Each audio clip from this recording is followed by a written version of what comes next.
Ton émission 100% catch sur MLBuff FM.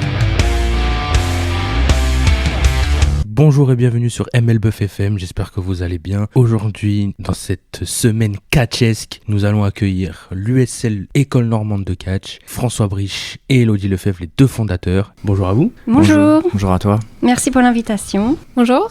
Bonjour. Est-ce que vous pouvez vous présenter et présenter votre école ? Oui, bien sûr. Alors, moi, je suis Elodie Lefebvre, je suis la présidente de l'USL École Normande de Catch. Je suis la cofondatrice de cette école. C'est un projet qu'on a monté ensemble avec François qui va se présenter. Oui, moi c'est François Briche, alias François Brisbar, nom de catcheur sur scène. Moi je pratique le catch depuis une dizaine d'années maintenant. Et du coup avec Elodie, également cofondateur de l'école École Normande de Catch. J'ai pu participer à de nombreux galas, j'en compte pas moins de 300 combats totalisés, partout en France, à l'étranger, en Espagne, en Belgique, en Suisse. Qu'est-ce qui vous a donné l'envie de fonder cette école ? Alors, moi, du coup, ça s'est créé pendant le confinement. Avant le confinement, François était tout le temps sur la route, tous les week-ends, où je le suivais beaucoup sur tous les shows qu'il réalisait. Le confinement est tombé et je vous laisse imaginer un lion en cage. Et c'était la même chose pour François lors du confinement. Et du coup, on a profité de ce temps de pause pour créer cette école. En fait, on a eu l'idée à ce moment-là. On s'est dit qu'il y avait beaucoup à faire dans le monde du catch. Et du coup, on s'est posé et on a réfléchi, on a monté le dossier. Et puis, une fois sorti du confinement, on l'a présenté à plusieurs communes. Et Lillebonne a répondu favorablement à notre projet et nous suit à 100% là-dessus. Qu'est-ce que cela peut apporter aux jeunes qui voudraient découvrir le milieu du catch ? De la discipline, parce que c'est un monde très fermé, un monde peu reconnu, que seuls les fans de catch qui regardent la télévision peuvent trouver un lieu pour se retrouver autour d'une activité commune, comme le catch, d'échanger, discuter, passer un bon moment en convivialité, en pratiquant une activité physique.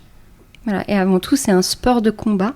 On retrouve, bien sûr, comme le dit François, la cohésion d'équipe, mais on peut aussi, quand on est sur un combat, être tout seul. C'est-à-dire on combat pour soi, mais on peut être en match par équipe. Donc ça apporte beaucoup de choses à l'être humain. Par exemple, moi, je le vois. Sur le ring, l'élève n'est pas du tout pareil qu'en dehors du ring. Et ça, c'est très révélateur, ça révèle le personnage, ça révèle la personne, ça donne confiance en soi. Et ça, c'est hyper bénéfique pour un élève, pour un adhérent. Et pour la sécurité, durant les pratiques, comment ça se passe ? Tout ça, il y a une pédagogie derrière, on ne fait pas n'importe quoi sur le ring, il y a un cadre qu'il faut respecter, et c'est mes cours qui dirigent ce cadre-là, pour la bonne pratique du pratiquant. Est-ce que vous aimeriez que votre école soit reconnue comme référence du catch normand ? Alors, on est l'unique école de catch en Normandie.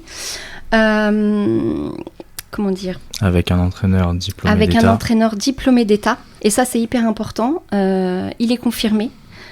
Il a ses techniques, mais le catch est tellement diversifié par rapport aux catcheurs. Chacun va avoir ses techniques. C'est pour ça qu'on fait intervenir des catcheurs indépendants pour venir faire des stages. Et ça, c'est hyper important. Comme ça, les élèves peuvent piocher ce qu'ils veulent à travers chaque... divers intervenants du milieu du catch. Ouais, voilà, c'est ça, divers techniques. Et puis, après, ils peuvent monter leur combat. Voilà. Et enfin, quelle est pour vous la référence du catch en France ou à l'étranger ? Référence, c'est-à-dire l'inspiration que vous avez eue pour aimer le catch. Alors toi, l'inspiration, c'est quand tu as vu Rey Mysterio à la télé. Oui, c'est ça, c'est quand j'étais gamin.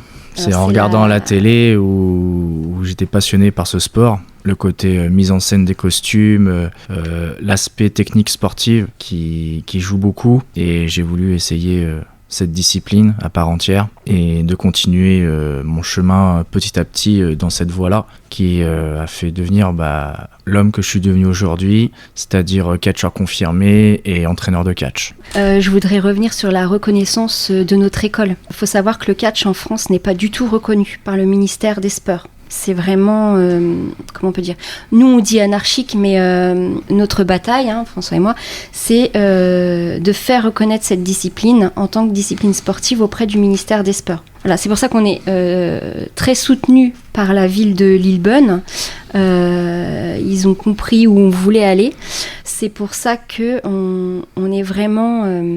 alors, on n'est pas strict, mais on est une école et il y a un cadre à respecter pour pouvoir se présenter au ministère des Sports et lui dire, voilà ce que François fait, voilà ce qu'il a déjà fait auparavant de cette école. Et nous, le catch, c'est vraiment... c'est purement sportif. Les gens de l'extérieur le voient comme du spectacle. Alors oui, il y a du spectacle, mais c'est 10% du temps du catcheur confirmé. En France, on dit catcheur confirmé parce que, encore une fois, il n'y a pas de reconnaissance professionnelle, on ne peut pas dire catcheur professionnel.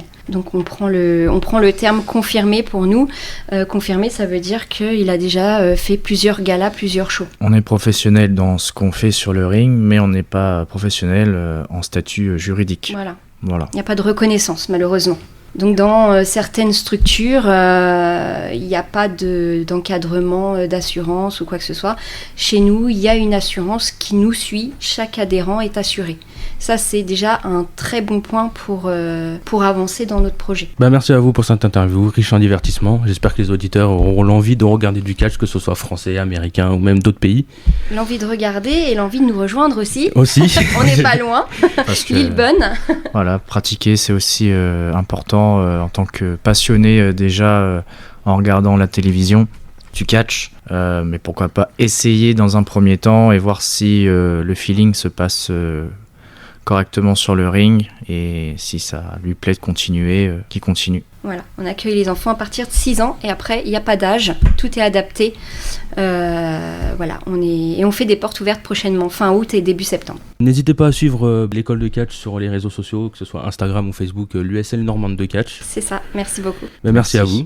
Merci à toi. Au plaisir. Et tout de suite, c'est quoi le catch ? Le catch en France reste encore moins connu qu'aux États-Unis, du moins pour les non-initiés. Ce sport particulier a en effet ses amateurs et ses champions, y compris dans l'Hexagone. Retour sur l'histoire de ce sport de combat dans notre pays. Le catch en France, lui, s'est développé au début du XXe siècle en Europe. C'est l'âge d'or de la lutte européenne. Une activité qui a été confrontée à des interdits fédéraux, ce qui ne l'a pas empêché d'être poursuivi. Pourtant prégnant, Henri de Glane, champion olympique français de lutte gréco-romaine en 1924, part s'entraîner aux États-Unis. C'est lui qui rapporte en France une nouvelle version de son sport avec des combats plus scénarisés. Le catch est considéré comme un spectacle. Intégré dans des galas ou cirques d'hiver, les combats commencent à être commentés à la télévision française. Dans le milieu des années 80, les matchs américains de la WWF, de la World Wrestling Federation, sont diffusés notamment sur Canal+.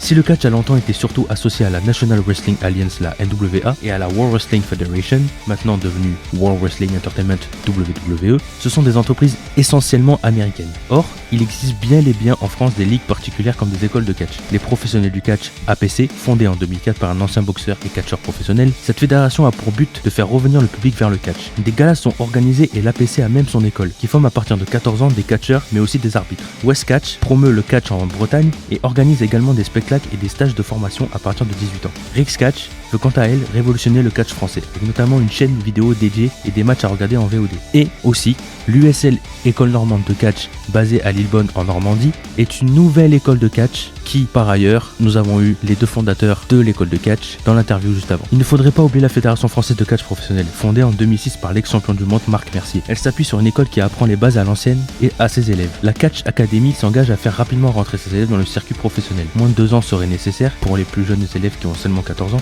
Des shows sont aussi organisés régulièrement. Thierry Roland et Roger Couderc commentaient le catch en France. Les champions d'alors s'appelaient l'Ange Blanc, le Tigre de la Lutte, le Petit Prince, Chéri Bibi, le Bourreau de Béthune ou André le Géant, qui est l'une des grandes icônes du catch en France. Cette ancienne star mesurait 2m24 et pesait 235 kg. Il a été champion du monde de catch, mais aussi champion du monde poids lourd de la WWF et champion du monde par équipe de la WWF. Pas mal pour un petit Frenchie, mais il n'est pas le seul à avoir fait ses armes en France pour ensuite parvenir à s'illustrer de l'autre côté de l'Atlantique. On a pu ainsi voir Tom Laroufa, niçois d'origine, signer en 2012 un contrat avec la WWE sous le pseudo de Sylvester Lefort. En France, Kira Shimeira a découvert le catch devant la télévision. Elle a intégré West Catch et a réussi en 7 ans à peine à devenir championne d'Europe NWA à l'âge de 25 ans. Elle combat ainsi en France et en Europe et se rêve professionnel. Avec 20 heures d'entraînement par semaine en plus de son travail, elle se donne les moyens d'y parvenir. Elle a même déjà son propre geste signature, le Tornado Suplex. La dimension spectacle du catch se répercute jusque dans la rémunération des sportifs qui participent à des combats.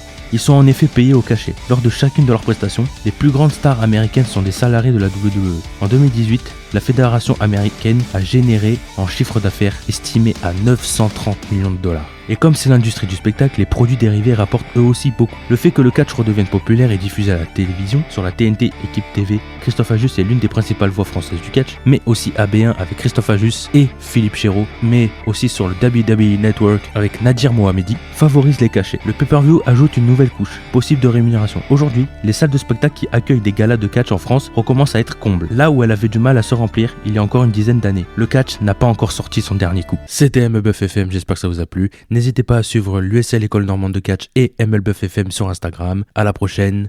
Au prochain numéro!